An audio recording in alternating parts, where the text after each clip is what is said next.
H R tube, সত্য প্রচারে এক ধাপ এগিয়ে। নাইম নামে একজন ভাই জানতে চেয়েছেন, মা বাবার ইনকাম হালাল নয়, অর্থাৎ তারা হারাম খান। এখন সন্তানের জন্য দোয়া করলে তাদের দোয়া কবুল হবে? ইবাদত কবুল হবে না, কিন্তু দোয়া কবুল হবে। আবার যে দোয়া ইবাদতের সাথে সম্পৃক্ত সে দোয়াটা কবুল হবে না। যেমন ধরেন কোনো হিন্দু, তো ইমানই নাই, খাবার হালাল তো দূরের কথা, যদি আপনি তার উপর জুলুম করেন সে বদদোয়া দেয়, তার বদদোয়া কবুল হয়ে যাবে। তাকে যদি আপনি সহযোগিতা করেন সে আপনার জন্য দোয়া করে, সেটাও কবুল হবে। তাহলে মা বাবারটাও তাই, কিন্তু ইবাদত কবুল হবে না। মুর্শিদা পাখি নামে একজন বোন জানতে চেয়েছেন, আমার বান্ধবীর 4টি সন্তান আছে, এখন 5ম সন্তান তার গর্ভে আছে, কিন্তু স্বামী এবং শাশুড়ি ওই সন্তানটা নষ্ট করতে চায়, করণীয় কি? এটা খুব জটিল একটি প্রশ্ন। স্বামীর অবাধ্য হওয়াও ঝামেলা, সন্তান নষ্ট করাও ঝামেলা। এই জন্য আমি বোনকে বলবো, আপনি আপনার স্বামীকে বুঝান যে সন্তান নষ্ট করা কবিরা গুনাহ। ওয়াইদাল মাউউদাতু সুইলাত বিআইয়ি যামবিন কুতিলাত, হাসরের মাঠে যে সন্তানদেরকে নষ্ট করা হয়েছে, আল্লাহ তাদেরকে বাবার সামনে মায়ের সামনে তুলে বলবেন, জিজ্ঞাসা করো তোমার অপরাধ কি ছিল, সে কেন তোমাকে হত্যা করেছে, জিজ্ঞাসা করো। বিআইয়ি যামবিন কুতিলাত, কেন হত্যা করা হয়েছে তাকে? এই প্রশ্নের জবাব তখন দিতে পারবেন না, এটা কবিরা গুনাহ। এই জন্য আপনি আপনার স্বামীকে এটা বুঝাতে থাকেন, নষ্ট করবেন না, আমি বলবো। তাকে বুঝিয়ে শুনিয়ে রাজি করেন, আল্লাহকে আনুগত্য করুন, তাকে বুঝান, হাতে ধরেন, পায়ে ধরেন, চোখের পানি ফেলে দেন, তাকে বুঝান যে আমার কলিজার টুকরা সন্তানটা নষ্ট করো না, বুঝাতে থাকেন। হাফিজুর রহমান ভাই বলেছেন, মা বাবা একজন হিন্দু আর একজন মুসলিম, তাদের সন্তান কোন ধর্মের হবে? হিন্দু মুসলিম? বিয়ে তো হয় নাই, ওরা কিসের মা বাবা? যদি কোনো হিন্দুকে কেউ বিয়ে করে, অথবা কোনো হিন্দু মেয়েকে কোনো মুসলিম পুরুষ বিয়ে করে, অথবা কোনো মুসলিম মেয়ে কোনো হিন্দু পুরুষকে বিয়ে করে, বিয়েটা হয়নি। আর বিয়ে না হলে মা বাবা হয় না। জেনা করলে যেমন বাচ্চা হয়, কিন্তু বাচ্চার বাবার পরিচয় থাকে না, মায়ের পরিচয় বড় হয়। ঠিক যারা হিন্দুকে বিয়ে করছে তারা জেনাকারী, বিয়েটা হয়নি। আল্লাহ তাআলা নিষেধ করেছে, লা তানকিহুল মুশরিকাত হাত্তা ইউমিননা, মুশরিক নারীদেরকে বিয়ে করো না যতক্ষণ না তারা ঈমান আনে। মুশরিক পুরুষদের কাছে তোমরা বিয়ে দিও না যতক্ষণ না তারা ঈমানদার হয়, বিয়েই হবে না। তো বিয়ে না হলে তাদের আবার সন্তান কিসের, মা বাবা কিসের? শুধু মা আছে, বাবা নাই। ও বেটা বাপ নয়, কারণ তার বিয়েটা বিয়ে নয়, সন্তানগুলো জারজ, সব ওলাদুজ জেনা। এই জন্য বাংলাদেশে যারা হিন্দু বিয়ে করছেন, বিয়ে দিচ্ছেন, কয়দিন আগে একটা নায়িকা ভারতের এক সিনেমার কি প্রযোজকরে না পরিচালকরে বিয়ে করছে, কি পলাও করে প্রচার করছে আপনার ফেসবুকগুলোতে, এটা বাংলাদেশে আইছে, কি দিয়ে খাওয়াইছে, এগুলো পর্যন্ত আমাদের টেলিভিশন চ্যানেল প্রচার করতেছে। আস্তাগফিরুল্লাহ, বিয়ে তো হয় নাই, সন্তান হবে সব জারজ সন্তান, ওলাদুজ জেনা এগুলো। ওদের আবার কিসের মা বাবা? কোনো মা বাবা নাই। এখন মায়ের পরিচয় বড় হবে, এরপরে ধর্ম যেটা সে গ্রহণ করবে সেটাই তার ধর্ম হবে। তা আমরা বলবো ইসলামটাই মেনে নিক, সন্তানের তো আর দোষ নাই, দোষ তো তার মা, তার জন্মদাতা এবং তার জন্মদাত্রীর দোষ, সন্তান তো দোষী নয়। এই জন্য তাদেরকে আমরা ইসলাম ধর্ম গ্রহণ করে চলতে বলবো, ইসলামের আলোকে তারা চলুক। মহসিন নামে একজন ভাই জানতে চেয়েছেন, আঙ্গুলে ব্যান্ডেজ অবস্থায় উজু করার নিয়ম কি? ডাক্তার যদি বলে ব্যান্ডেজ ধোয়া যাবে না, ব্যান্ডেজ আপনি ধুবেন না, অন্য সব অঙ্গগুলো ধুয়ে নেবেন ভালো করে, এবং ব্যান্ডেজকৃত অংশটুকু শুধু মাসে করে দেবেন, পানিতে হাত দিয়ে তারপরে মাসে করে দেবেন। যে কয়দিন ব্যান্ডেজ থাকবে ওই কয়দিন মাসে করবেন ওই অংশটুকু, আশা করি হয়ে যাবে। মাকসুদুর রহমান ভাই জানতে চেয়েছেন, জোহরের 4 রাকাত সুন্নত যদি ছুটে যায় তাহলে 4 রাকাত কখন পড়বো? এই 4 রাকাত আপনি সালাম ফিরানোর পরে পড়ে নেবেন। ওলামায়ে হানাফ বলেন এটা সুন্নাতে মুআক্কাদা, এই জন্য আপনি ফরজে সালাম ফিরিয়ে আপনি 2 রাকাত সুন্নাত ওইটা পড়ে নেবেন, তারপরে আপনি যেটা ছুটে গেছে সে 4 রাকাত পড়ে নেবেন। আর অন্যান্য মাসলাকের আলেমরা বলে, যদি আগের সুন্নাটা না পায় তাহলে সে যদি নাও পড়ে গুনাহ হবে না। তিনি আরেকটি প্রশ্ন জানতে চেয়েছেন, সেটার উত্তর দেয়া হয়ে গেছে। কোরআনের সাথে হাদিস যদি সাংঘর্ষিক হয় করণীয় কি? আমরা বলবো, কোরআনের সাথে হাদিস সাংঘর্ষিক হলে ওই হাদিস গ্রহণ করা যাবে না, বুঝতে হবে হাদিসটা মানসুখ হয়ে গেছে। কিন্তু সেটা মানসুখ হয়েছে কিনা, আদৌ সাংঘর্ষিক কিনা, সেটা আপনি নির্ধারণ করেন না, এটা মুহাদ্দিসদের আকওয়াল জানুন, মুহাদ্দিসরা কি বলেছে। কারণ কিছু হাদিস আছে যেগুলো মানসুখ হয়ে গেছে। আল্লাহ তাআলা যেমন ধরুন সাহাবাই কেরাম মদ পান করেছে, আল্লাহর হাবিব দেখেছেন কিন্তু নিষেধ করেননি। পরবর্তী যখন কোরআনের আয়াত নাজিল হলো মদ হারাম, তখন কি ওই হাদিস দিয়ে আপনি চলতে পারবেন যে হাদিসে তো ছিল না? তাহলে কিছু হাদিস মানসুখ হয়েছে। তাহলে কোনটা মানসুখ হয়েছে সেটা আপনি মুহাদ্দিস না হলে তো আপনি বুঝবেন না। এটা হাদিসের যারা গবেষক তাদের সিদ্ধান্ত কি, তাদের পরামর্শ কি, তাদের বক্তব্য কি, তাদের থেকে এটা জেনে নিতে হবে, তারপরে আপনি বুঝবেন। আপনার বুঝে আসে নাই এ কথার অর্থ বুঝ নাই তা কিন্তু মোটেও নয়। আপনি হয়তো বুঝেননি, বুঝ কিন্তু আছে, আরেকজন বুঝাই দিলে আপনি বুঝতে পারবেন। আশা করি বুঝতে পেরেছেন। জামাল উদ্দিন ভাই জানতে চেয়েছেন দাড়ি কর্তনকারী ব্যক্তি কি ফাসেক? জি, ফাসেক।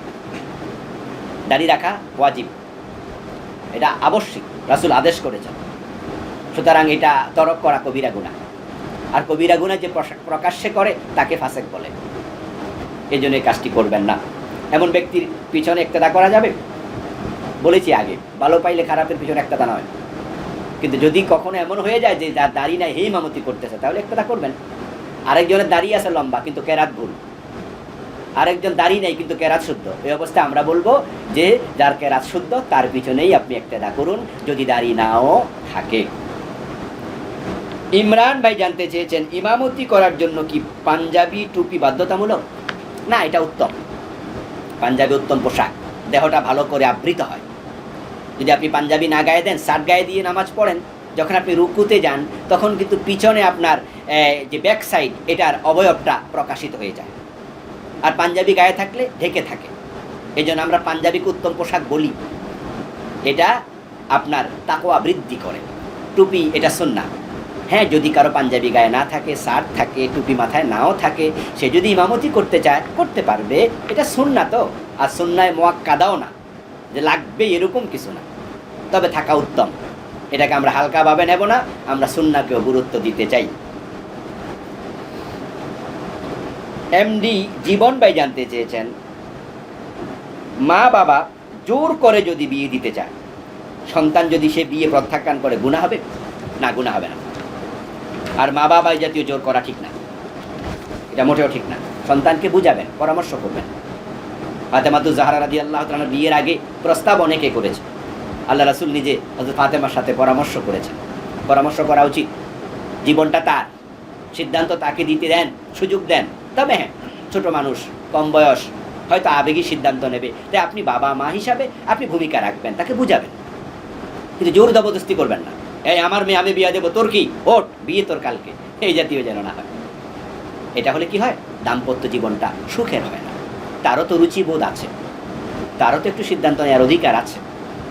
এবার বলছি সন্তানদেরকে, আপনার মা বাবা যদি জোর করে আর আপনি যদি একবারে প্রত্যাখ্যান করেন, তাদের বদদোয়া কিন্তু হবে, তারা বদদোয়া দিতে পারে। এই জন্য তাদেরকে উচিত বুঝাবেন। আপনি বলবেন যে বাবা আমি এই বিয়েটা এই কারণে করবো না, এই কারণে করবো না, আপনি ম্যানেজ করবেন। কারণ এই দুনিয়াতে মা বাবার চেয়ে হিতাকাঙ্ক্ষী আর কোনো মানুষ নাই। এই জন্য আপনি যে ছেলেকে মহব্বত করেন অথবা আপনি যে মেয়েটাকে ভালোবাসেন, আপনি হয়তো ভুল করছেন সিদ্ধান্ত নিতে, মা বাবা কিন্তু ভুল করে না, তাদের বয়স হয়েছে, তারা বোঝে, তাদের ভুল কম। এই জন্য আপনার জীবনে সুখের চিন্তাটা আপনার চেয়েও তাদের বেশি। যদিও জীবনটা আপনার কথা ঠিক, কিন্তু আপনার সুখের চিন্তা আপনার চেয়েও তাদের বেশি। এই জন্য তাদেরকে কষ্ট দেবেন না।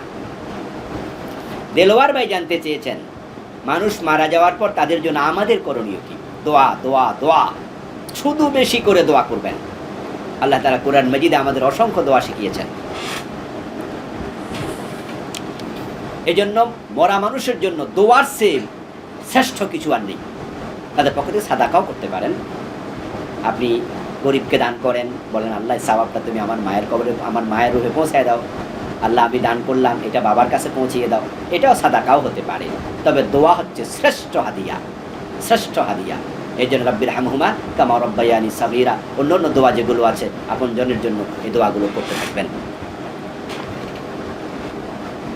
ফাতেমা নামে একজন বোন জানতে চেয়েছেন ডিভোর্সি মেয়ে বাবার বাড়িতে থাকে, তার প্রতি তার মা বাবা, ভাই বোন এবং তাদের প্রতি তার দায়িত্ব।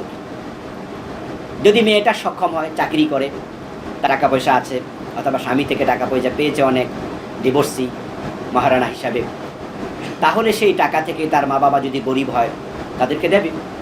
ছেলে যেমন দেয় মেয়েও দেবে, চাকরি করে চাকরির টাকা মা বাবাকে দেবে, ভাই বোনকে দেবে, দায় দায়িত্ব তাদেরও আছে, যেটা মানবিক বিষয়। আর যদি মেয়েটা অক্ষম হয়, চাকরি নাই, সে ডিভোর্সি, কষ্টে আছে, তাহলে মা বাবার যদি সক্ষমতা থাকে তাকে পালন করতে হবে। কিন্তু বালেগ হওয়ার পরে সন্তানকে লালন পালন করা মা বাবার জন্য বাধ্যতামূলক নয়। না বালেগ থাকা পর্যন্ত মা বাবা সন্তানকে পরিপালন করতে হবে, কিন্তু বালেগ হয়ে যাওয়ার পরে এটা মা বাবার জন্য নফল, এক্সট্রা, না করলে কোনো গুণা নেই। তো মেয়েটা ডিভোর্সি, তাই মেয়েটা যদি অক্ষম হয়, মা বাবার উচিত তার প্রতি এহসান করা, ভাই বোনেরও উচিত তার প্রতি এহসান করা, না হয় বিপদগামীও হয়ে যেতে পারে। আশিক ভাই জানতে চেয়েছেন, নবজাতকের কপালে কালো টিপ দেয়া কতটুকু শরীয় সম্মত? মোটেও ঠিক নয়। সৌন্দর্যের জন্য দিলে জায়েজ, কিন্তু আমাদের দেশে দেয় কেন? চোখ যেন না লাগে, এই জন্য দেয়। কয় আর কি মুখ লাগবে, মুখ তো আর লাগে না, চোখ লাগে। আল আইনু হাক্কুন আন নাজরু হাক্ক, হাদিসে আছে চোখ যে লাগে এটা সত্য, চোখের প্রভাব আছে। আর চোখের প্রভাব থেকে কালো টিপ বাঁচাতে পারবে না, শিরকের গন্ধ আছে, বাঁচাবে আল্লাহ। এই জন্য আল্লাহর হাবিব দোয়া করতেন, আউযু বিকালিমাতিল্লাহি তাম্মা মিন শাররি কুল্লি শাইতানিন ওয়া হাম্মা ওয়া মিন কুল্লি আইনিন লাম্মা। এই আইনুন মানে চোখ, এই জাতীয় চোখ থেকে আল্লাহর কাছে হেফাজত চাই। এই দোয়াটা পরে ফু দেবেন, কালো টিপ দেবেন না, কোনো প্রয়োজন নেই। তাফরিন আফরুজ নামে একজন বোন জানতে চেয়েছেন, পুরুষ মহিলার নামাজের পার্থক্য আছে কিনা? এ বিষয়ে আমরা আগেও কথা বলেছি, আজকেও বলছি। পুরুষ এবং মহিলার নামাজের মৌলিক কোনো পার্থক্য নেই, সামান্য সামান্য পার্থক্য আছে। যেমন মেয়েরা ইমামতি করবে না, মেয়েরা আজান দেবে না। পুরুষ ইমামতি করবে, পুরুষ আজান দেবে। এরপরে পার্থক্য যে মেয়েরা যখন নামাজ পড়বে তখন এক দুটি হাদিসে পাওয়া যায় যে তারা সেজদা করার সময় রানের সাথে বুক লাগাবে। হাদিস আসছে এটা, যে হযরত ইয়াজিদ বিন আবি হাবিব বলেন, ইন্না রাসূলুল্লাহ সাল্লাল্লাহু আলাইহি ওয়াসাল্লাম মাররা আলা ইমরাতাইন তুসাল্লিয়ান, দুইজন মেয়ে নামাজ পড়ছে, বিশ্বনবী হেঁটে যাচ্ছিলেন তাদের পাশ দিয়ে। ফাকালা ইযা সাজাদতুমা ফাদাম্মা বা'দাল লাহম ইলাল আরদ, তিনি বললেন যখন তোমরা নামাজ পড়বে তখন তোমাদের শরীরটা জমিনের সাথে মিশিয়ে দেবে। ফাইনাল মারআ লাইসাত বিযালিকা কার-রাজুল, কারণ মেয়েরা এক্ষেত্রে পুরুষের মতো নয়। এই হাদিসটা সহিহ নয়, এটা এসেছে কিতাবুল মারাসিল লি আবু দাউদ, হাদিস নাম্বার 80, এটা মুরসাল, সুতরাং এই হাদিস দিয়ে দলিল দেয়া গেল না। এরপরে একটি হাদিসে আছে যে হযরত আব্দুল্লাহ ইবনে ওমর বলেন, ক্বালা নবী সাল্লাল্লাহু আলাইহি ওয়াসাল্লাম, ইযা জালাসাতিল মারআতু ফিস সালাহ ওয়াদাআত ফাখিযাহা আলা ফাখিযাহাল উখরা ওয়া ইযা সাজাদাত ইলসাকাত বাতনাহা ফি ফাখিযাইহা, যখন মেয়েরা নামাজ পড়বে তখন তারা বসার সময় এক রানের উপরে আরেক রান দিয়ে বসবে, সেজদার সময় পেট রানের সাথে লাগাবে। এই হাদিসটা আসছে বাইহাকি। তাহলে এই হাদিস দিয়ে বোঝা যাচ্ছে যে রানের সাথে পেট লাগাবে, আর পুরুষেরা রান থেকে পেট আলাদা করবে। আচ্ছা, এরপরে সহিহ বুখারী, আপনার সহিহ হাদিস যেটা এ বিষয়ে আবু দাউদে সহিহ বুখারীতে এসেছে, হাদিস নাম্বার 6008, সেটা হচ্ছে হযরত মালিক ইবনুল হুয়াইরিস বলছেন, ক্বালা নবী সাল্লাল্লাহু আলাইহি ওয়াসাল্লাম, ইরজিউ ইলা আহলিকুম ফাআল্লিমুহুম ওয়া মুরুহুম ওয়া সাল্লু কামা রাআইতুমুনি উসাল্লি, তোমরা ঘরে যাও, মানুষকে নামাজ শিখাও, আমাকে যেভাবে নামাজ পড়তে দেখেছো সেইভাবে। এটা সহিহ হাদিস। তাহলে বোঝা যাচ্ছে যে এখানে নারী পুরুষ আলাদা করা হয়নি। আর নারী পুরুষের নামাজ যদি আলাদা থাকতো, হযরত আয়েশা হাদিস বলতেন, উম্মু সালামা বলতেন, উম্মাহাতুল মুমিনিন, তারা রাসূলকে কাছ থেকে দেখেছেন, রাসূল তাদের নামাজ পড়া কাছ থেকে দেখেছে, কিন্তু তিনি মা আয়েশাকে বলে নাই যে তুমি পুরুষের মতো পড়িও না। তাহলে তিনি বলতেন, হাজার হাজার হাদিস বলেছেন, 2000-এর উপরে 2200 হাদিস, 2210টা মা আয়েশা বর্ণনা করছেন, তার থেকে একটা হাদিসও নেই যে মেয়েদের নামাজ আলাদা। তাই তো নাসিরুদ্দিন আলবানী রাহিমাহুল্লাহ বলছেন, ওয়ালা আ'লামু হাদিসান সহিহান ফিত তাফরিক বাইনা সালাতির রাজুল ওয়া সালাতিল মারআ, পুরুষ এবং নারীর নামাজের মাঝে পার্থক্য আছে এই বিষয়ে একটা সহিহ হাদিসও আমার জানা নেই। ইন্নামা হুয়ার রায়ু ওয়াল ইস্তিহাদ, বরং যারা বলেন এগুলো তাদের রায় এবং ইস্তিহাদ। তাহলে বোঝা গেল যে হাদিসগুলো আছে, যেমন ইবনে আব্বাস থেকে বর্ণিত একটি হাদিস আছে, সালাতুল মারআ ফাকালা তাজতামিউ ওয়া তাহতাফিজু, নারীদের নামাজ হবে অঙ্গের সাথে অঙ্গ মিলিয়ে জড়সড় অবস্থায়। এই জাতীয় যে বক্তব্যগুলো আছে, যেগুলো আমি এর আগে বললাম যে কিছু হাদিস পাওয়া যায়, আল্লামা আলবানী বলেন সহিহ নয়। এরপর আমরা বলবো যে পার্থক্যটা বলা হলো সেটা কি ওয়াজিবের ক্ষেত্রে হলো, ফরজের ক্ষেত্রে হলো? নামাজের ফরজ তো 13টা, কোনো পার্থক্য এখানে পাইছেন আপনারা? এরপর ওয়াজিব যে 14টা, সেখানে কোনো পার্থক্য পেয়েছেন? শুধুমাত্র তারা যখন সেজদা করবে তখন রানের সাথে পেট মিলাবে, আর আমরা পেট থেকে রান আলাদা করবো, তো এইটুকু পার্থক্য পাওয়া গেল, সামান্য। তাহলে যারা বলে যে পার্থক্য আছে, কই পার্থক্য? একবারে যত সামান্য পার্থক্য। মূলত রোজার মাঝে কোনো পার্থক্য নেই নারী পুরুষে, জাকাতের মাঝে পার্থক্য নেই, হজের মাঝে পার্থক্য নেই, ইমানের মাঝে পার্থক্য নেই, তাহলে নামাজের মাঝে পার্থক্য হবে কেন? ইসলামের খুঁটি তো 5টা। তো মহিলার ইমান পুরুষের ইমান একই কালেমা, মহিলার হজ পুরুষের হজ একই ফরজ, একই ওয়াজিব, মহিলার জাকাত পুরুষের জাকাত একই সিস্টেম, মহিলার রোজা পুরুষের রোজা একবারে একই নিয়মে। তো নামাজটা আলাদা হবে কেন? 5 রকমের মাঝে 4টে একরকম। নামাজেও পার্থক্য আদৌ নেই। সল্লু কামা রাআইতুমুনি উসাল্লি, সহিহ বুখারীর riwayat। এই জন্য আমি বলবো যে আসলে পার্থক্য খুব একটা আছে মনে হয় না, এটা নিয়ে ঝগড়া করা দরকার নেই। আচ্ছা, জিহাদ খান ভাই জানতে চেয়েছেন, আমি একজন ছাত্র, প্রাইভেট পড়ি, 1500 টাকা বাসা থেকে আনি, 1000 টাকা স্যারকে দেই, 500 টাকা রেখে দিই, মা বাবা জানে না, ঠিক হবে? মিথ্যার আশ্রয় নেওয়া ঠিক হবে না। এতে করে আপনি ফাঁকিবাজ হয়ে যাবেন, আস্তে আস্তে করে আরো বড় কিছু শুরু করে দেবেন। এই জন্য আমরা বলবো মা বাবার সাথে প্রতারণার আশ্রয় নেবেন না, বরং আপনি যা লাগবে বলবেন, বলে কই আনবেন, কিন্তু প্রতারণার আশ্রয় নেওয়া ঠিক হবে না। মেহেদি হাসান জানতে চেয়েছেন, আত্মহত্যাকারীর জানাজার নামাজ পড়তে হবে? হ্যাঁ, আত্মহত্যা কবিরা গুনাহ, খুবই খারাপ কাজ, কিন্তু তার জানাজা পড়তে হবে। নাজমুল ইসলাম ভাই জানতে চেয়েছেন, হুজুর আপনারা বলেন কালেমাওয়ালারা একদিন না একদিন জান্নাতে যাবে, তাহলে যারা কোরআনের আইনের বিরোধিতা করে তারা কি জান্নাতে যাবে? জটিল প্রশ্ন। কোরআনের আইনের বিরোধিতা করলে কালেমাওয়ালা থাকে না, এর কালেমাটাই থাকে না, যেটা আমি কিছুক্ষণ আগে বলেছি, কুফরি। কুফরি করলে ইমান ভেঙে যায়। সুতরাং কোরআনের আইনের বিরোধিতা করলেন আর আপনি কপালে নামাজ পড়ে কালো দাগ ফেলে দিয়েছেন, দিন 1000 বার লা ইলাহা ইল্লাল্লাহ পড়তেছেন, কোটিবার পড়লেও লাভ হবে না, আপনার তাকফির হয়ে গেছে, কুফরি হয়ে গেছে। এই জন্য আপনি কোরআনের আইনের বিরোধিতা করবেন না, যারা করে তারা কালেমাওয়ালা থাকে না, আর যারা কালেমা নিয়ে মৃত্যুবরণ করবে তারা জান্নাত পাবে ইনশাআল্লাহ। রাকিব ভাই জানতে চেয়েছেন, ফরজ নামাজের সাজদায় সুবহান রাব্বিয়াল আলা ব্যতীত আর কোনো দোয়া আছে? সুবহান রাব্বিয়াল আলা রাসূল পড়তে বলেছেন, এটা করবেন, এটা সুন্নাহ। তবে হ্যাঁ, অন্য দোয়াও আছে। মা আয়েশা বলেন, কানান নবী সাল্লাল্লাহু আলাইহি ওয়াসাল্লাম ইয়াকুলু ফি রুকুইহি ওয়া সুজুদিহি সুবহানাকাল্লাহুম্মা রাব্বানা ওয়া বিহামদিকা আল্লাহুম্মা গফিরলি। আল্লাহর হাবিব এই দোয়া পড়তেন। আরও কিছু দোয়া কিতাবুস সালাত পড়লে আপনারা পাবেন, সেজদায় রাসূল ভিন্ন ভিন্ন দোয়াও করেছেন। নজরুল ইসলাম ভাই জানতে চেয়েছেন, ইশারের নামাজের সময় কয়টা পর্যন্ত থাকে? মধ্যরাত পর্যন্ত। মধ্যরাত পর্যন্ত ইশারের নামাজের সময় থাকে। মধ্যরাতের পরে শবে সাদিক পর্যন্ত পড়া যাবে, তবে মাকরু হবে।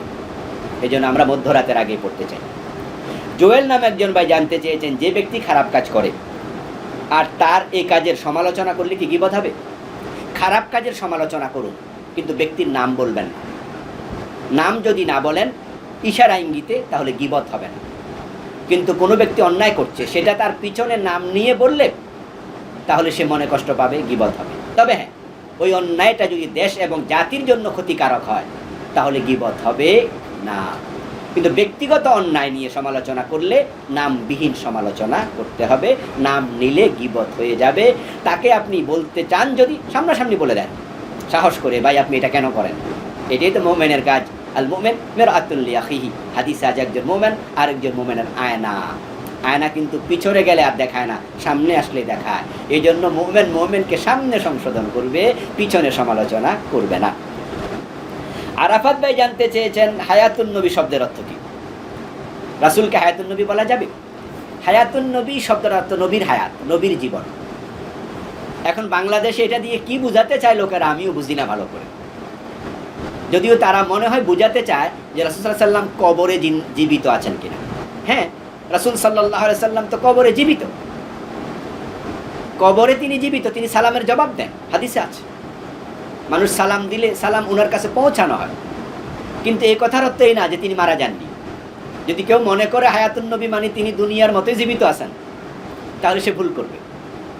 রাসূল ইন্তেকাল করেছেন, সাহাবারা তাই উনার ইন্তেকালে কষ্ট পেয়েছে। হযরত ফাতেমা কান্না করেছে, ওমর রাদিয়াল্লাহু তাআলা আনহু উনার ইন্তেকালের পরে একবারে ক্ষেপে গেছেন, যদি কেউ বলে রাসূল মরেছে আমি তলোয়ার দিয়ে কুপিয়ে দেব। আবু বকর সিদ্দিক রাদিয়াল্লাহু তাআলা আনহু উনাকে শান্ত করেছেন। আর আল্লাহ তাআলা কি বলেছেন? ইন্নাকা মাইয়িতুন ওয়া ইন্নাহুম মাইয়িতুন কুল্লু নাফসিন যায়িকাতুল মাউত। সব মানুষ মরা লাগবে হে নবী, আপনিও মৃত্যুবরণ করবেন, তারাও মৃত্যুবরণ করবে। তা আপনি হায়াতুন নবী বলতে যদি বুঝান যে উনি মরেনি, তাহলে এই আয়াতগুলো স্বীকার করা হবে, কুফরি হবে।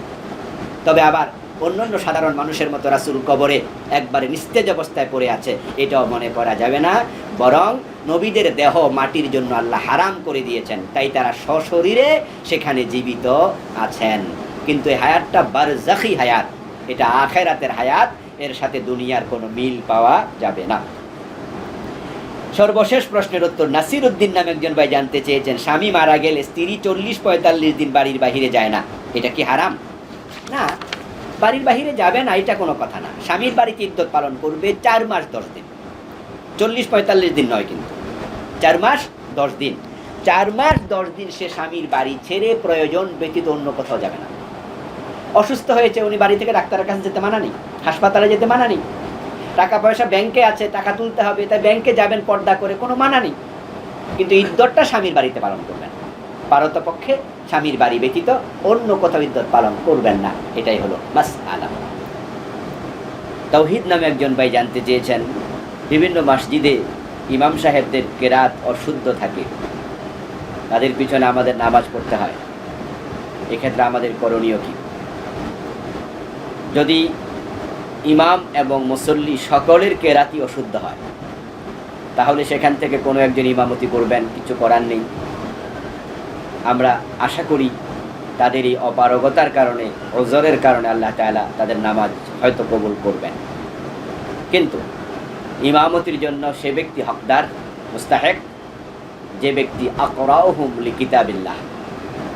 রাসূলুল্লাহ সাল্লাল্লাহু আলাইহি ওয়াসাল্লাম বলেছেন, উপস্থিত যত লোক আছে নামাজে, তাদের মাঝে সবচেয়ে আল্লাহর কোরআন যিনি ভালো পড়েন, কোরআনের সবচেয়ে বড় পাঠক যিনি, তিনি হবেন ইমামতের মুস্তাহিক।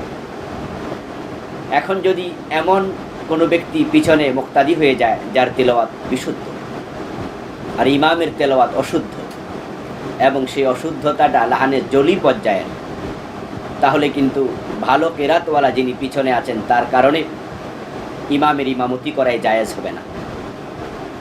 তাই এই বিষয়ে সতর্ক থাকা লাগবে। এখন যদি আপনি সেখানে উপস্থিত হয়ে যান আর ইমাম কেরাত শুরু করে দিয়েছে, নামাজে ইমামতি শুরু করে দিয়েছে, আপনি বুঝতে পারলেন যে তেলাওয়াত চরম অশুদ্ধ, নামাজের পরে আপনি তাকে স্মরণ করিয়ে দেবেন, বলে দেবেন, এবং লাহানের জলি যদি থাকে তাহলে প্রয়োজনে নামাজ দোহরিয়ে নিতে হবে, আবার পড়তে হবে। মামুন নামে একজন ভাই জানতে চেয়েছেন, তার এক আত্মীয়র হজ ফরজ ছিল, কিন্তু তিনি অসুস্থ থাকাতে হজটি করেননি, আবার তিনি ওসিয়ত করে যাননি, তিনি ইন্তেকাল করেছেন, এখন করণীয় কি? আসলে যিনি যদি ওসিয়ত করে যেতেন তাহলে হজটা তার পক্ষ থেকে আদায় করা যেত, এবং তার পক্ষ থেকে যদি কেউ হজ আদায় করত তাহলে তার দায় মুক্তি হয়ে যেত। কিন্তু তিনি ওসিয়ত না করার কারণে তিনি দায় মুক্ত হওয়াটা একটু জটিল। তবে হ্যাঁ, আপনারা যারা জীবিত আছেন তারা তার পক্ষ থেকে যদি হজ করে নিতে চান তাহলে করতে পারেন, আল্লাহর কাছে বলবেন, দোয়া করবেন যে আল্লাহ তুমি তাকে ক্ষমা করো। কিন্তু ওসিয়ত না করার কারণে তিনি দায় মুক্ত হতে পারবেন কিনা একটু জটিল হয়ে গেল ব্যাপারটা। তাই যারা অসুস্থ আছেন, হজ ফরজ করতে পারবেন না, তারা জীবদ্দশায় কাউকে দিয়ে হজ করিয়ে ফেলবেন। আর যদি আপনি এটা নাও পারেন, কমপক্ষে ওসিয়ত করে যাবেন যে আমার উপর হজ ফরজ, আমার ইন্তেকালের পরে তোমরা হজটা করে নিও বা কাউকে দিয়ে করাইয়া দিও, তাহলে আপনি দায় মুক্ত হতে পারবেন ইনশাআল্লাহ। নিজাম নামে একজন ভাই জানতে চেয়েছেন, সরকারি খাস জমিতে মসজিদ বানানো জায়েজ আছে কিনা? সরকারি জমিতে যদি আপনি মসজিদ বানাতে চান তাহলে যথাযথ কর্তৃপক্ষের অনুমতি নিতে হবে। সরকারি জমিগুলো লিজ দেয় অথবা অনুমোদন দেয় সরকারের অফিসাররা আছে, তাদের সাথে যোগাযোগ করতে হবে। যোগাযোগ না করে মসজিদ বানাবেন না, কারণ সরকার তাদের নিজস্ব প্রয়োজনে ওই মসজিদ ভেঙে অন্য কোনো স্থাপনা করতে পারে, এতে করে মসজিদের হুরমত নষ্ট হয়। তবে হ্যাঁ, সেখানে নামাজ ঘর বানাতে কোনো আপত্তি নেই, অস্থায়ীভাবে নামাজ পড়ার জন্য একটি ঘর বানাবেন, এটাকে মসজিদ নামকরণ করা দরকার নেই, এটাকে নামাজ ঘর হিসাবে আপনারা প্রেয়ার রুম, নামাজ ঘর এই জাতীয় নাম দিয়ে নামাজ পড়তে থাকবেন। আর স্থায়ী মসজিদ যদি বানাতে চান নিশ্চয়ই অনুমোদন নিতে হবে। আর অনুমোদনহীন জায়গায় ওয়াকফ ব্যতীত জুমা চালু করার ব্যাপারে ওলামায়ে কেরাম নিষেধ করেছেন। অনেকেই বলেছেন যে ওয়াকফ ব্যতীত মসজিদের জন্য নির্ধারণ করা ব্যতীত সেখানে জুমা চালু করা সঠিক হবে না। ইউনুস নামে একজন ভাই জানতে চেয়েছেন, ছোট বাচ্চা যদি বমি করে, কাপড় নষ্ট করে, সেই কাপড় কি নাপাক হবে? না, বমি নাপাক নয়। বমি যদি গায়ে লাগে, সে ছোট বাচ্চা হোক আর বড় মানুষ হোক, আপনি সেই কাপড়টা যদি আপনি না ধুয়েও নামাজ পড়েন,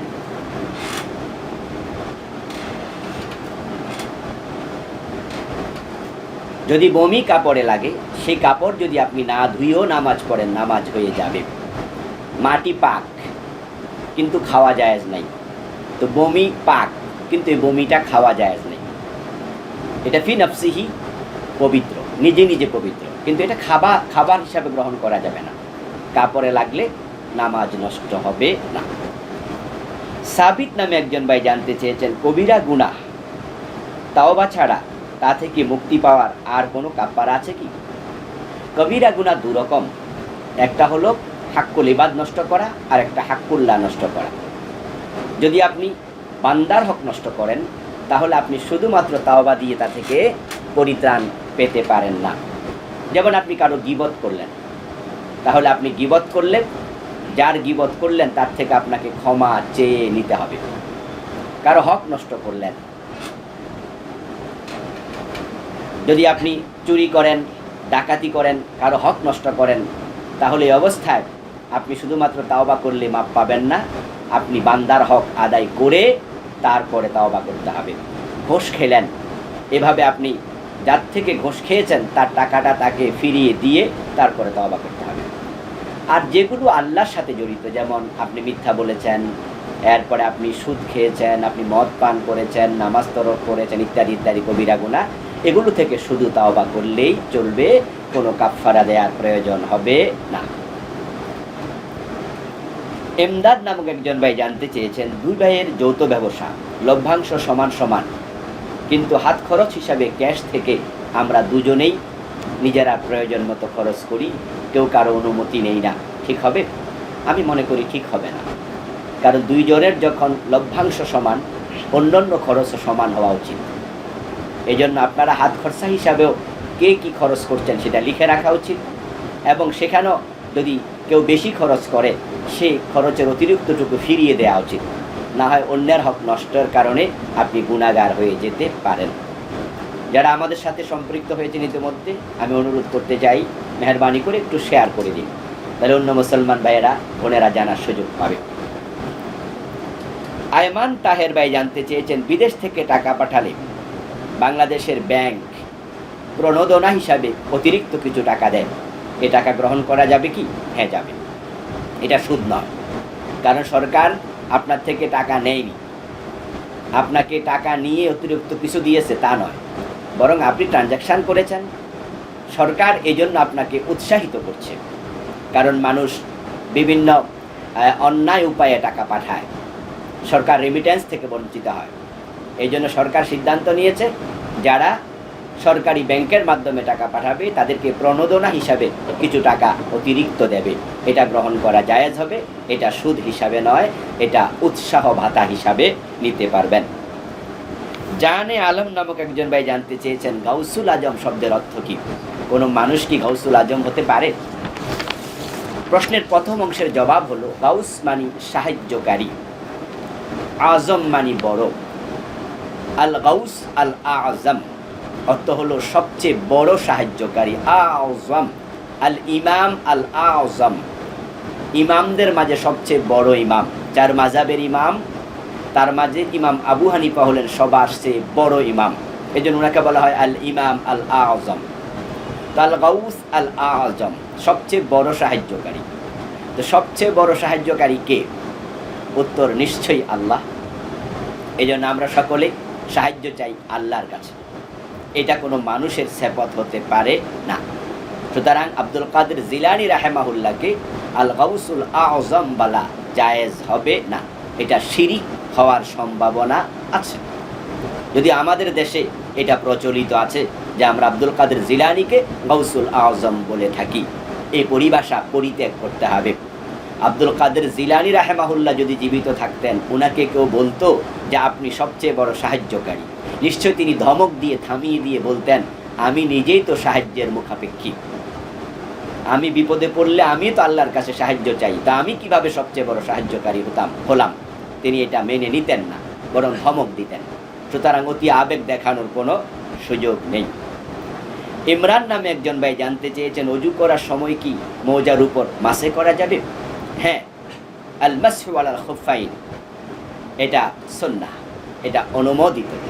যদি আপনি মুকিম থাকেন, পবিত্র অবস্থায় মৌজা পড়তে হবে, অপবিত্র অবস্থায় পড়ে মাসে করা যাবে না। আপনি পবিত্র অজু অবস্থায় মৌজা পড়েছেন, আপনার অজু আছে, অজুটা ভেঙে গেছে, আপনি আবার অজু করছেন, তাহলে মুকিমের জন্য 1 দিন 1 রাত, মুসাফিরের জন্য 3 দিন 3 রাত মৌজার উপরে মাসে করা জায়েজ আছে। সে মৌজা যদি আর না খোলে, তাহলে শুধুমাত্র মৌজার উপরে হাতে পানি নিয়ে মাসে করলেই তার অজু হয়ে যাবে। তবে মৌজা হওয়া লাগবে ওলামায়ে হানাফের মতে চামড়ার মৌজা, আর অন্যান্য মাসলাকের আলেমগণ বলেন আল মাসহু আলাল জাওরাবাইন, কাপড়ের মৌজার উপরেও মাসে করার হাদিস রয়েছে। সুতরাং যদি সেই কাপড়ের মৌজাটা ছেঁড়া না হয়, তাহলে কাপড়ের মৌজার উপরেও হাদিসের আলোকে মাসে করা জায়েজ আছে। অন্যান্য মাযহাবের ওলামাগণ সেটাও অনুমোদন করেছেন। আসলাম উদ্দিন ভাই জানতে চেয়েছেন, মা বাবা অসুস্থ, স্ত্রী ওদের সাথে থাকতে রাজি নয়, আবার তারা শহরে এসে থাকবে, তারাও রাজি নয়, এক্ষেত্রে আমার করণীয় কি? খুব জটিল মাসালা। মা বাবা বাড়িতে অসুস্থ, শহরে আসতে রাজি নয়, আবার বউ গ্রামে থাকতে রাজি নয়, এখন দুকুলেই উনি টানায় পড়ে গেলেন, কি করবেন? এই অবস্থায় নিশ্চয়ই মা বাবাকে প্রাধান্য দিতে হবে স্ত্রীর উপরে, এটাই ইসলামের নির্দেশনা। স্ত্রী বদদোয়া দিলে স্বামীর গায়ে লাগতে একটু সময় লাগবে, কিন্তু মা বাবা বদদোয়া দিলে ডাইরেক্ট লেগে যাবে। এজন্য স্ত্রীর উপরে মা বাবাকে প্রাধান্য দিতে হবে। এ কথার অর্থ স্ত্রীকে অবহেলা করা সেটা নয়, বরং আপনি স্ত্রীকে বুঝিয়ে সুঝিয়ে একটু তাকে ম্যানেজ করবেন, মা বাবাকে প্রাধান্য দেবেন। আর যদি মা বাবাকে বোঝানো যায়, তাদেরকে ম্যানেজ করা যায়, হাতে পায়ে ধরে হলেও ম্যানেজ করবেন। মা বাবাকে মনে কষ্ট দিয়ে আপনি শহরে স্ত্রীকে নিয়ে আসবেন না। যদিও স্ত্রীর অধিকার আছে, সে স্বামীর সাথে থাকতে দিতেই পারে, কিন্তু ব্যাপারটা হলো মা বাবার মনে কষ্ট, এখানে একটু ঝামেলা তৈরি হয়ে গেল। কারণ মা বাবা এমন দুজন মানুষ যাদের বদদোয়া বিনা কারণেও লেগে যায়, যেটা আমি আগের আলোচনাগুলোতে বলেছি। বনি ইসরাইলের জুরাইস আল্লাহর নেক বান্দা ছিলেন, মুজাবুদ দাওয়া ছিলেন, দোয়া করলে কবুল হতো, কিন্তু মায়ের বদদোয়া থেকে তিনিও নিষ্কৃতি পাননি। সেই বুখারীর হাদিস। যদিও তিনি ওই বদদোয়ার উপযুক্ত ছিলেন না, তিনি অপরাধী নয়, কিন্তু মা ভুলে বদদোয়া দিছে, না বুঝে, সেটাও লেগে গেছে। এই জন্য মা বাবাকে ম্যানেজ করুন, হাতে পায়ে ধরুন, বুঝান, তারপরে রাজি করে আপনি স্ত্রীকে নিয়ে শহরে আসতে হবে। ইফতেখার ভাই জানতে চেয়েছেন, ইমামের কাপড় টাকনুর নিচে, এমন ইমামের পিছনে কি নামাজ পড়া যাবে? টাকনুর নিচে কাপড় পরা কবিরা গুনাহ, এটা হারাম। রাসূলুল্লাহ সাল্লাল্লাহু আলাইহি ওয়াসাল্লাম বলেছেন, মা আসফালা মিনাল কাবাইনি মিনাল ইজারি ফিন্নার, সহিহ মুসলিমের রাওয়ায়াত, যে টাকনুর নিচে যে কাপড় যাবে ওটুকু জাহান্নামে পড়বে। এখন ইমাম নিজেই টাকনুর নিচে কাপড় পরে নামাজ পড়াচ্ছেন, কি হবে ব্যাপারটা?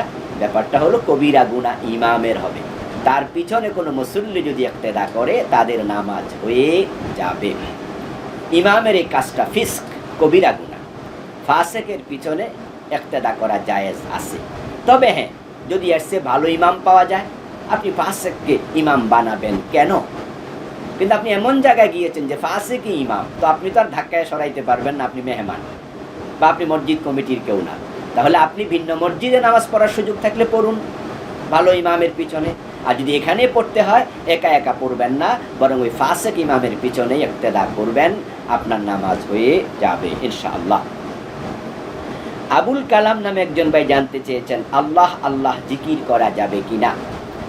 আল্লাহ আল্লাহ জিকির করার ব্যাপারে ওলামায়ে কেরামের একটু মতভেদ রয়েছে। একদল আলিম বলেন যে রাসূল সাল্লাল্লাহু আলাইহি ওয়াসাল্লাম নিজে আল্লাহ আল্লাহ জিকির করেছেন এমন কোনো হাদিস পাওয়া যায় না। তাই আল্লাহ আল্লাহ জিকির করবে না, বরং শব্দ যোগ করে বলবে সুবহানাল্লাহ।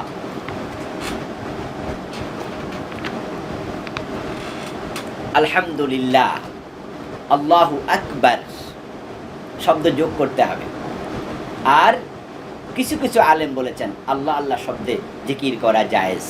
তাদের দলিল হচ্ছে সহিহ মুসলিমের একটি হাদিস, লা তাকুমুস সাআ আলা আহাদিন ইয়াকুলু আল্লাহ আল্লাহ। ততদিন পর্যন্ত কিয়ামত হবে না যতদিন পর্যন্ত আল্লাহ আল্লাহ বলার মতো লোক থাকবে। তো আল্লাহ আল্লাহ শব্দ দুবার এসেছে, এ তাকরার ডাবল দিয়ে বোঝা যাচ্ছে আল্লাহ আল্লাহ জিকিরকারী থাকলে, আল্লাহর নাম নেয়ার মতো লোক থাকলে। এরপরে কোরআন কারীমে আল্লাহ তাআলা আল্লাহর নামে জিকির করতে বলেছেন। হ্যাঁ, তো যেহেতু আল্লাহর নামে আল্লাহ জিকির করতে বলেছেন, সেহেতু আল্লাহর নাম কি? আল্লাহর জাতি নাম তো আল্লাহ। তাই ওলামায়ে কেরামের একদল বলেন আল্লাহ আল্লাহ জিকির করা যাবে। তবে রাসূল সাল্লাল্লাহু আলাইহি ওয়াসাল্লাম জিকিরের যে আলফাজগুলো শিখিয়েছেন, নিজে করেছেন, সেখানে তিনি লফজি মুখে আল্লাহ আল্লাহ আল্লাহ আল্লাহ এরকম করেছেন এমন হাদিস পাওয়া যায় না। তাই আমরা যদি সরাসরি হাদিস থেকে জিকির করতে যাই, তাহলে আমরা সুবহানাল্লাহ, আলহামদুলিল্লাহ, আল্লাহু আকবার, লা ইলাহা ইল্লাল্লাহ এভাবে করব। তো আলেমদের মতভেদ যেহেতু আছে, সেহেতু আমি মতভেদ সহ আলোচনা করলাম। জাযাকুমুল্লাহ। শেখ আহমদ ভাই জানতে চেয়েছেন ঈমান ভঙ্গের কারণ কি কি? ঈমান ভঙ্গের কারণ আছে। চমৎকার প্রশ্ন। আমরা ওযু ভঙ্গের কারণ জানি, নামাজ ভঙ্গের কারণ জানি, কিন্তু ঈমান কি ভঙ্গ হয় না? হ্যাঁ, ঈমান ভঙ্গ হয়। আল্লাহর হাবিব বলছেন ইয়াতি আলান নাসি জামান, এমন একটি জামানা আসবে ইয়াজতামিউনা ফিল মাসাজিদ লাইসা ফীহি মুমিন, যে মানুষগুলো মসজিদে একত্রিত হবে, নামাজ পড়বে, কিন্তু তাদের মাঝে মুমিন থাকবে না। অন্য হাদিসে আসছে মানুষ সকালবেলা মুমিন থাকবে, সন্ধ্যাবেলা কাফের হয়ে যাবে। আসবাহা মুমিনান ফায়ুমসি কাফিরা, সহিহ মুসলিমের riwayat, যে সকালবেলা মুমিন থাকবে, সন্ধ্যাবেলায় কাফের হয়ে যাবে। তো কাফের কিভাবে হবে? ঈমান ভেঙে যায় চার কারণে। এক নাম্বার কুফর, যদি আল্লাহর কোনো বিধান অস্বীকার করে, কোরআনের আয়াত অস্বীকার করে, কোরআনের কোনো আইন অস্বীকার করে, কাফের হয়ে যাবে, ঈমান ভেঙে যাবে। শিরিক করলে, আল্লাহ তাআলার সাথে যদি কাউকে আবার অংশীদার করে, তাহলে তার ঈমান চলে যাবে। ইলহাদ করলে, নাস্তিকতা, যে কখনো কেউ বলে বসলো আল্লাহ বলতে কেউ নাই, নাউযুবিল্লাহ, unseen is nothing, there is no god, এই কথা বলার কিছু লোক কিন্তু বাংলাদেশেও আছে। তাহলে ইলহাদের কারণে, নাস্তিকতার কারণে ঈমান ভেঙে যাবে। যদি সে মুমিন থাকে, পরবর্তীতে ইলহাদ করে, তার ঈমান শেষ।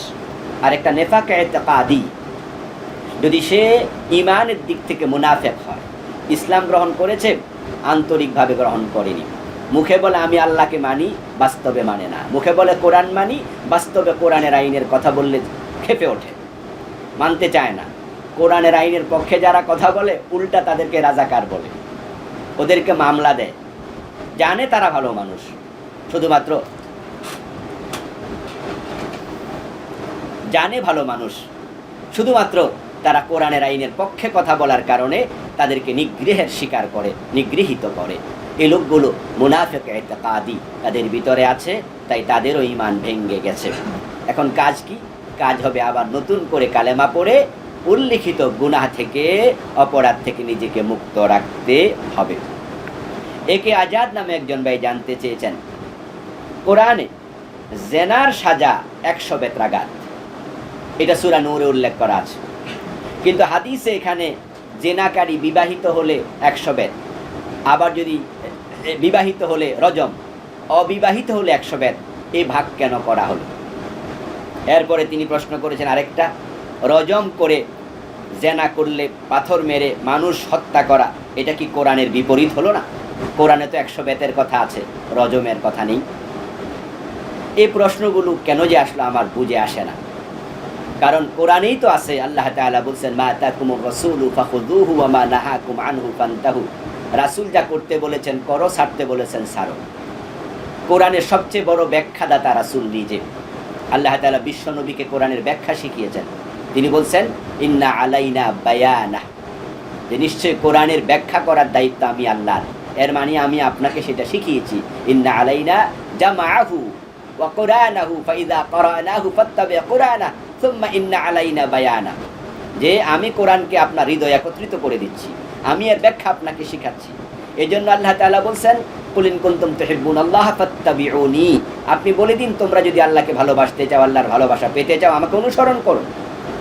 তো রাসূল যা বলবেন সেটা তো কোরআনেরই কথা, রাসূল তো বানায়া কথা বলে না। আল্লাহ বলছে মা ইয়ানতিকু আনিল হাওয়া ইন হুয়া ইল্লা ওয়াহয়ুন ইউহা, তিনি যা বলেন সবই ওহী। তো রাসূল যখন বললেন যে অবিবাহিত হলে তাকে তোমরা 100 বেত্রাঘাত করো, বিবাহিত হলে তাকে রজম করো, তো আল্লাহ তো বলছে তিনি বানায়া কথা বলে না। এখানে প্রশ্ন তৈরি কেন হবে? এর কারণ কিছু ভাই আছেন যারা কোরআনে যা আছে শুধু তাই মানে, হাদিস মানতে চায় না। ওদেরকে বর্তমানে আহলে কোরআন বলছি আমরা, যদিও তারা আহলে কোরআন না। আহলে কোরআন তো ভালো জিনিস, কিন্তু তারা শুধুমাত্র কোরআন মানতে চায়। এই জাতীয় লোকগুলো পথভ্রষ্ট, পথহারা। আপনি শুধু কোরআন দিয়ে ইসলাম মানতে পারবেন, রাসূলের হাদিসকে আপনি অস্বীকার করবেন? তাহলে কোরআনের মাঝে আছে ওয়ারকাউ ওয়াসজুদু, রুকু করো সেজদা করো। কোরআনে কোথাও তো নাই যে সেজদা দুইটা রুকু একটা। তা আপনি নামাজের মাঝে একটা রুকু করছেন, দুইটা সেজদা করছেন, এটাও তো কোরআনে নাই যে দুই সেজদা করো। সেজদা করার সময় কপালটা জমিনে ঠেকাতে হবে, কোরআনের কোথায় আছে? নাই তো। ও আমার ভাই, রুকু করার সময় আপনি একটু মাথা ঝুঁকাবেন, এটার কোরআনে কোথায় আছে? নাই তো। রাসূল নিজে ব্যাখ্যা করে দেখিয়েছেন, কিছু মৌখিক ব্যাখ্যা করেছেন, কিছু আমলি ব্যাখ্যা করে দেখিয়েছেন। এই জন্য আপনাকে কোরআন মানতে হলে হাদিসও মানতেই হবে। ফাত্তাবিউনি, তোমরা আমাকে অনুসরণ করো। আল্লাহ বলছে ইন হুয়া ইল্লা ওয়াহয়ুন ইউহা, তিনি নিজে কোনো কথা বলেন না, এটা ওহী। এখন রাসূল সাল্লাল্লাহু আলাইহি ওয়াসাল্লাম ব্যাখ্যা করেছেন, তিনি বলেছেন যে বিবাহিত লোক জেনা করলে তাকে রজম করো। বুঝতে হবে এটা আল্লাহরই কথা, আল্লাহ ওনাকে এই ব্যাখ্যা শিখিয়েছেন। সুতরাং আপনি যদি বলেন যে না এটা কোরআন বিরোধী, কেমনে কোরআন বিরোধী হলো? তাহলে কোরআনে আছে রুকু করো সেজদা করো, এখন রাসূল বলছে দুই সেজদা, তা আপনি তো এখানেও বলতে পারেন এটা কোরআন বিরোধী, কোরআন দুই সেজদার কথা নাই। এই জন্য মন গড়া প্রশ্ন তৈরি করা যাবে না।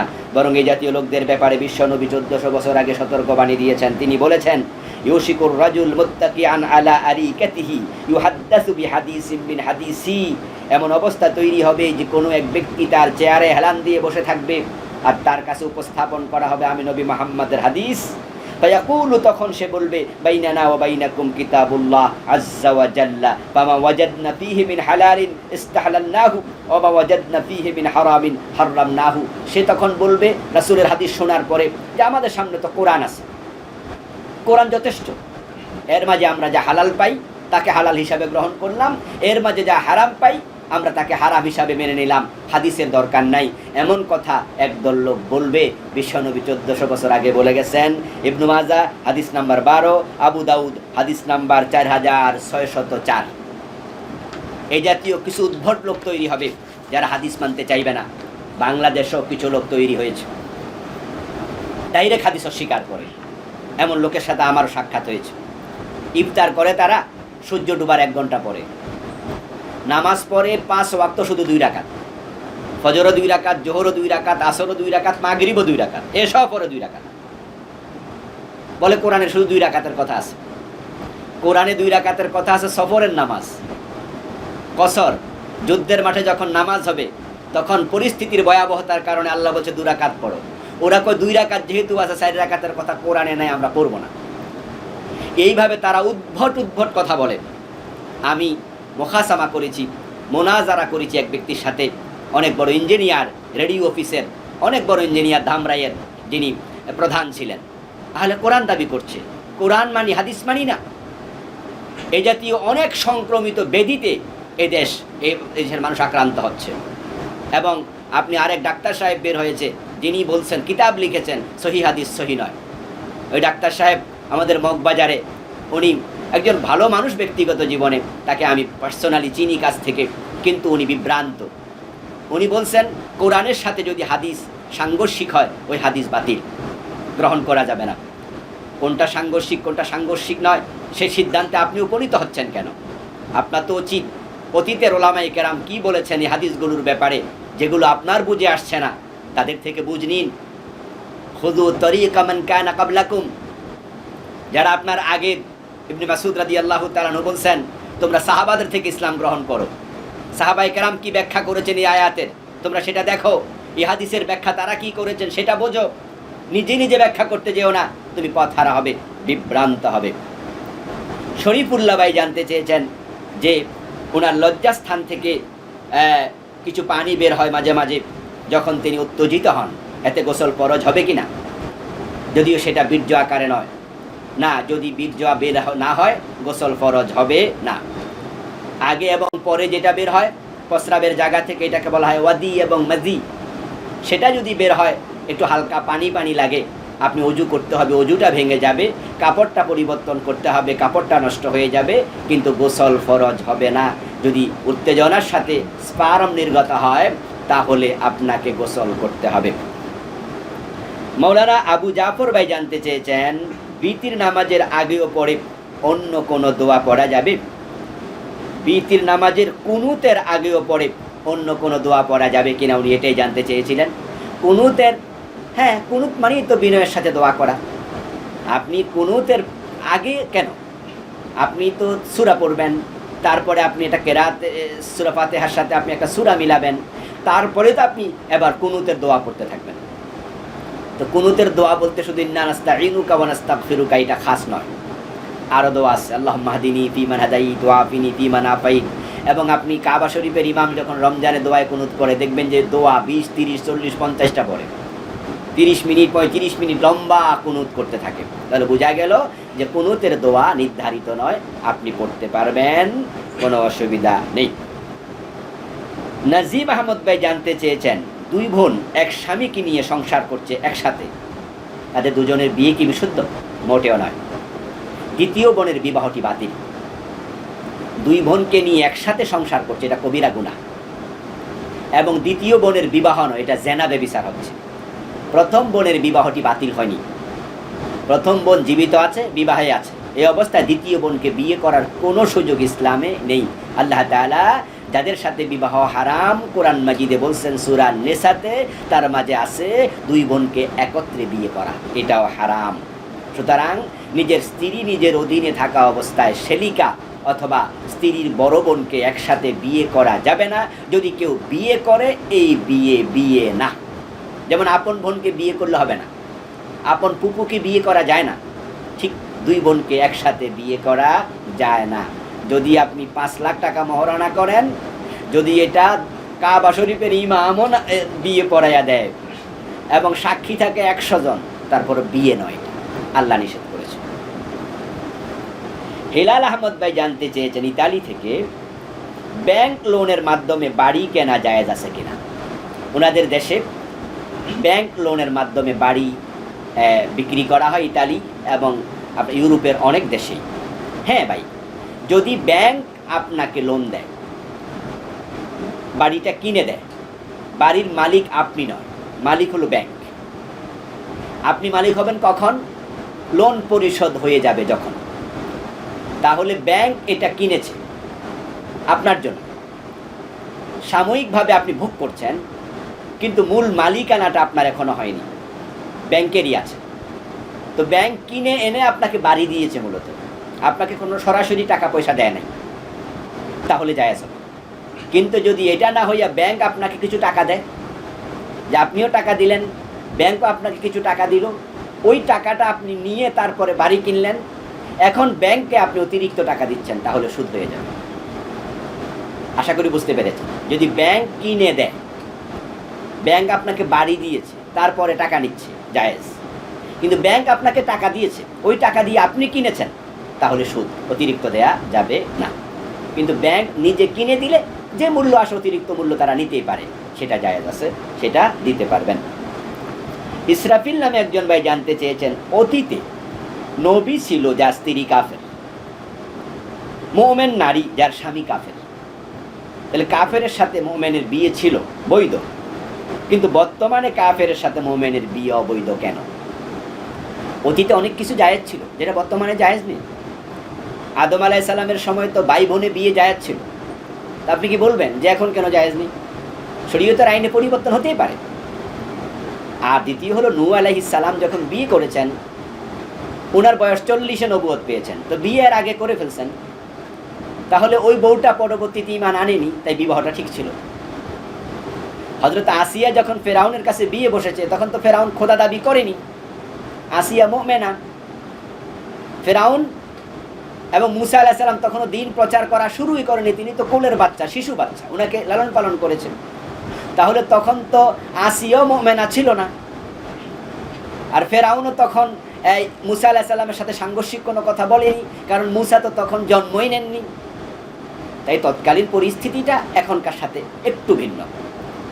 এখন মুমিন মুমিনা, যখন আপনি মুমিন অবস্থায় থাকবেন, ওই অবস্থায় কাফের মেয়েকে বিয়ে করতে পারবেন না, অথবা কোনো মুমিন নারী মুমিন অবস্থায় থেকে কোনো কাফের পুরুষকে বিয়ে করতে পারবে না।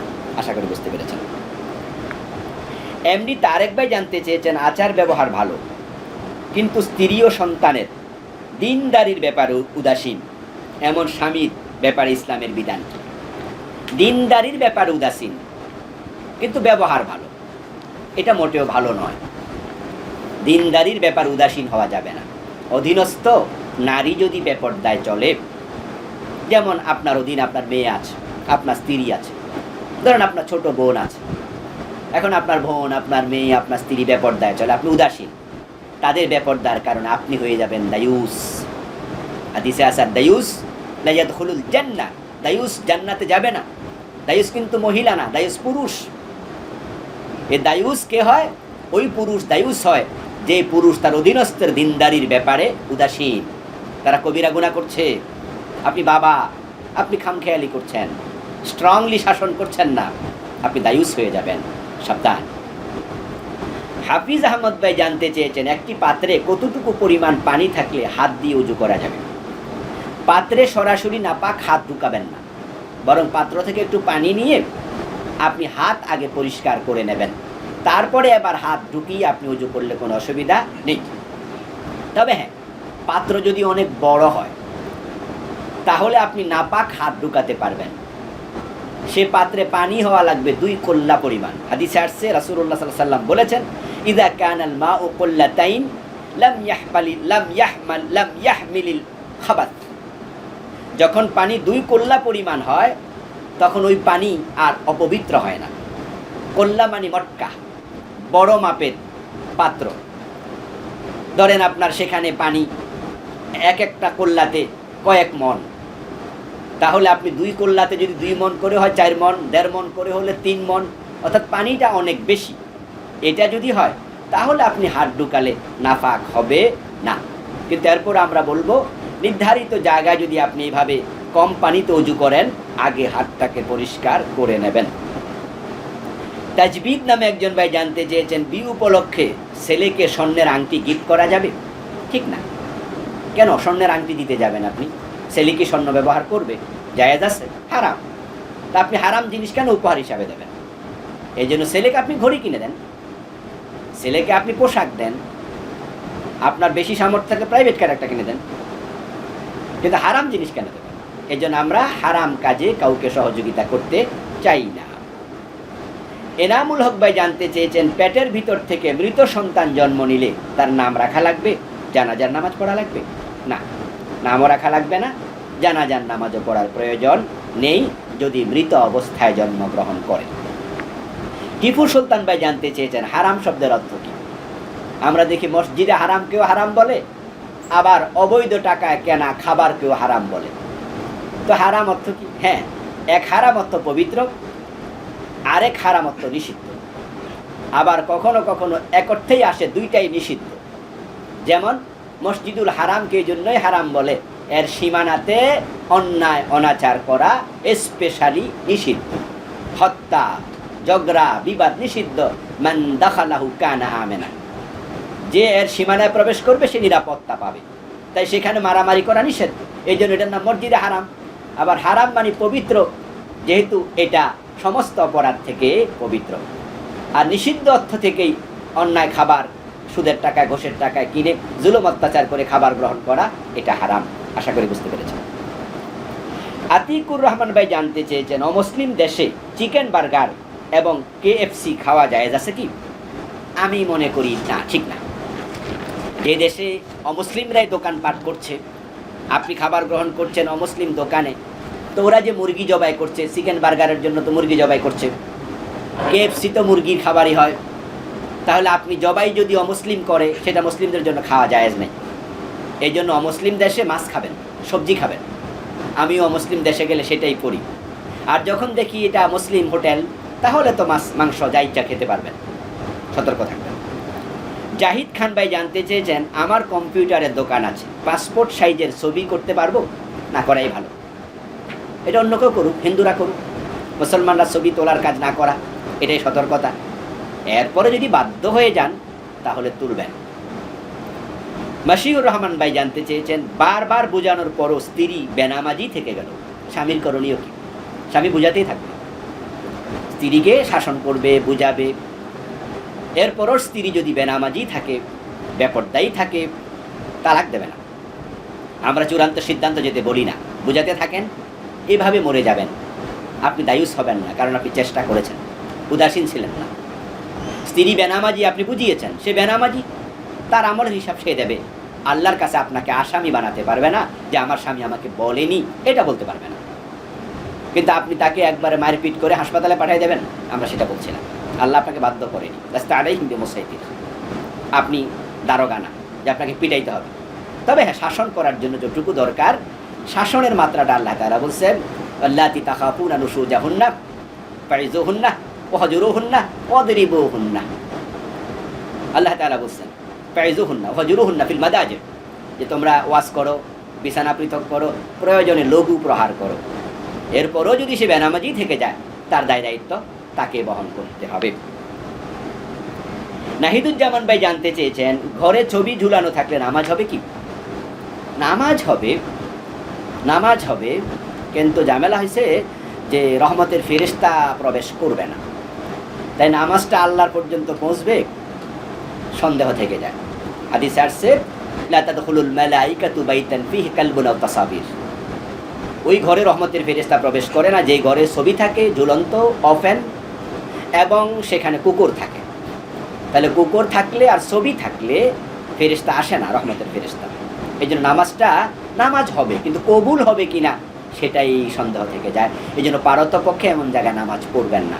আর যদি আপনি বাধ্য হন যে আপনার দোকানটাই হলো এমন যে দোকানে ছবি আছে লটকানো, এমন অফিসে চাকরি করেন ছবি আছে লটকানো, বাংলাদেশে তো এখন সেখানে বাপ আর মায়ের ছবি না টানাইলে চলেই না, আইন করছে, মাদ্রাসার অফিসও মা বাবার ছবি টানাইতে হবে। আস্তাগফিরুল্লাহ। বুখারী শরীফের উপরে বাপজানের ছবি, কোরআন শরীফ আলমারিতে আর বাপজানের ছবি আলমারির উপরে, আইন বানাইছে। এখন এই জাতীয় জায়গায় রহমতের ফেরেশতা প্রবেশ করে না।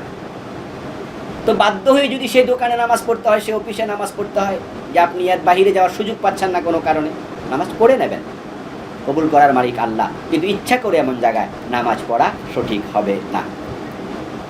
ওমর ফারুক জানতে চেয়েছেন, জামাতে প্রথম রাকাতে কেরাত ছুটে গেলে,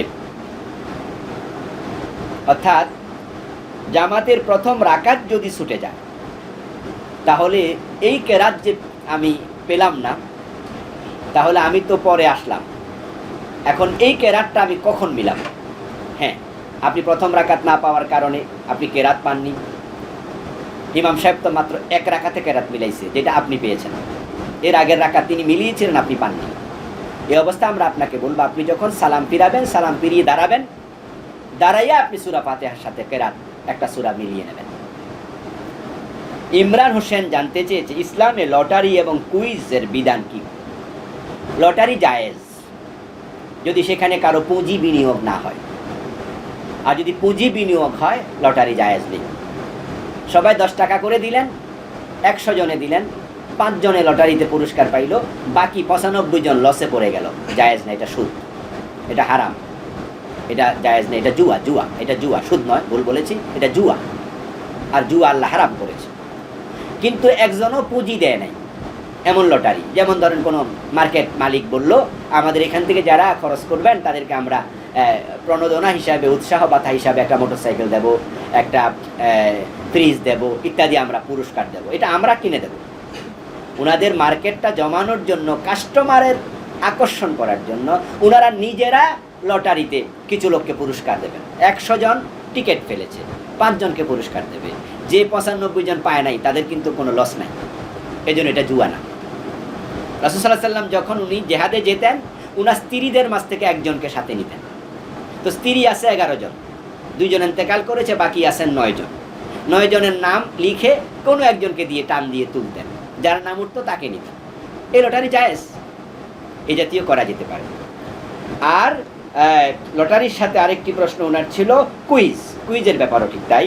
যদি পুঁজি বিনিয়োগ না হয় তাহলে জায়েজ হবে, পুঁজি বিনিয়োগ করলে জুয়া হয়ে যাবে। সম্মানীয় দিনী ভাইয়েরা, অনেকে সালাম বলেছেন, ওয়ালাইকুম আসসালাম ওয়া রাহমাতুল্লাহি ওয়া বারাকাতুহু, দোয়া করেছেন, আমিও দোয়া করি আপনাদের জন্য। আল্লাহ আমাদের সকলকে ভালো রাখুন, সুস্থ রাখুন, ঈমানের সাথে রাখুন। প্রশ্ন অসংখ্য, উত্তর দেওয়ার সময় তো সংক্ষিপ্ত, তাই প্রশ্নের সকলের উত্তর দিতে পারিনি, তাই দুঃখিত। আর আমি বলি, প্রশ্ন আপনার, উত্তর আমাদের সবার, সুতরাং মনে কষ্ট নেই, আর কিছু নেই। সামনে আবার প্রশ্ন করবেন, যে প্রশ্নগুলো উত্তর দেওয়ার মতো নিশ্চয় আমরা উত্তর দেব ইনশাআল্লাহ। আল্লাহ তাআলা আমাদের সকলকে আগামী সপ্তাহ পর্যন্ত, আবার দেখা হওয়া পর্যন্ত সুস্থ রাখুন, ভালো রাখুন, ঈমানের সাথে রাখুন। যারা শেয়ার করেননি, মেহেরবানি করে একটু যাওয়ার আগে শেয়ার করে দিন, তাহলে অন্য ভাইয়েরা বোনেরা জানতে পারবে। সুবহানাকাল্লাহুম্মা বিহামদিক, আশহাদু আল্লা ইলাহা ইল্লা আনতা, আস্তাগফিরুকা ওয়া আতুবু ইলাইক। ওয়াসসালামু আলাইকুম ওয়া রাহমাতুল্লাহি ওয়া বারাকাতুহু।